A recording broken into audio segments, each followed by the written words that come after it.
किसी गांव में एक बूढ़ा व्यक्ति अपने बेटे और बहू के साथ रहता था।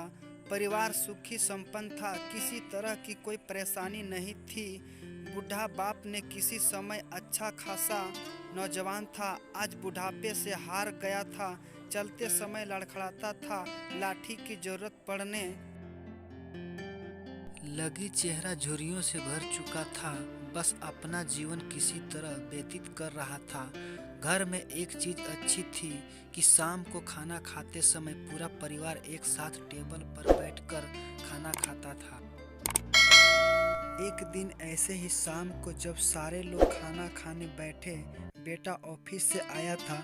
भूख ज़्यादा थी, सो जल्दी से खाना खाने बैठ गए और साथ में बहू और उसका एक बेटा भी खाने लगे। बूढ़े हाथ जैसे ही थाली उठाने को हुआ, थाली हाथ से छिटक गई, थोड़ी दाल टेबल पे गिर गई। बहू बेटे घृणा दृष्टि से पिता की ओर देखा और फिर से अपना खाने में लग गए। बूढ़े पिता ने जैसे ही अपने हिलते हाथों से खाना खाना शुरू किया तो खाना कभी कपड़ों पे गिरता तो कभी जमीन पर। बहू चिढ़ते हुए कहा, हे राम, कितनी गंदी तरह से खाते हैं, मन करता है इनकी थाली किसी अलग कोने में लगवा देते हैं। बेटे ने भी ऐसे सिर हिलाया जैसे पत्नी की बात से सहमत हो। उनका बेटा यह सब मासूमियत से देख रहा था। अगले दिन पिता की थाली उस टेबल से हटाकर एक कोने में लगवा दी गई। पिता की डबडबाती आंखें सब कुछ देखते हुए भी कुछ बोल नहीं पा रही थी। बूढ़ा पिता रोज की तरह खाना खाने लगा। खाना कभी इधर गिरता तो कभी उधर। छोटा बच्चा अपना खाना छोड़कर लगातार अपने दादा की तरफ देख रहा था। माँ ने पूछा, क्या हुआ बेटे, तुम दादाजी की तरफ क्यों देख रहे हो और खाना क्यों नहीं खा रहे?